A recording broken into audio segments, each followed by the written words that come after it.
Sa ibang balita muna tayo, walang puwang sa hype para kay Rain or Shine head coach Yeng Giao at isang normal na laro lang ang sagupaan ng Rain or Shine Elasto Painters at NLEX Road Warriors sa kabila ng mga usapang finals preview na ang laban bukas. Ang ibang detalye alamin sa aking eksklusibong pag-abante.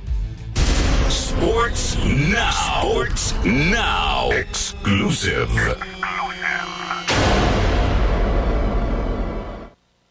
Hindi nagpapadala sa hype si Rain or Shine head coach Yeng Giao kahit pamataas ang inaasahan sa sagupaan ng Rain or Shine Elasto Painters at NLEX Road Warriors.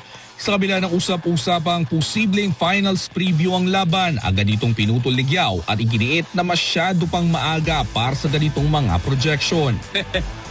Maaga pa masyado. Hindi pa natin masabing finals preview or hindi nga natin alam kung makaka 9 wins kami kasi anything can still happen, no? Pagka hindi ka naka 9 wins baka wala kang twice to beat, no? Yun ang magic number. So yung NLEX, I don't look at it as anything out of the ordinary. No, it's just another game that you have to prepare for. Papasok sa laban ng Rain or Shine na may 8-1 record matapos ang malakas na fourth quarter rally kontra Magnolia Hotshots habang nasa ilalim ang NLEX sa 7-2 record matapos baliktarin ang laban kontra Terra Firma Jeep. Parehong sigurado na sa quarterfinals ang dalawang koponan pero nananatiling kritikal ang laban para sa positioning lalo na para sa twice to beat advantage. Pinangungunahan ng import na si Jalen Johnson ang consistency ng Rain or Shine, katuwang si Adrian Nocum habang umaasa naman ang NLEX kina KD Lalane at Robert Bolick para sa produksyon. Sa kabila ng bigat ng match-up, nananatiling grounded ang pananaw ni Giao.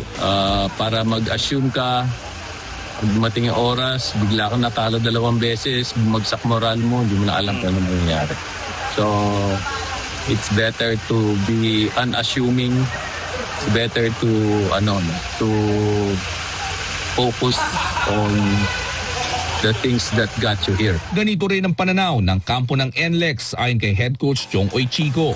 Medyo nawala yung medyo yung pressure ng content, di ba? Pero still kailangan hindi naman top 8 lang naman yung namin. Siyempre, we want to get to the top 4 and eventually the semis. We are always in the quarterfinals but never in the semis. So that's our target. Maghaharap ang dalawang koponan sa Miyerkules sa Ninoy Aquino Stadium, dala ang parehong momentum at malinaw na layunin para sa twice to beat advantage. Ako si Sus Valdez. Abante!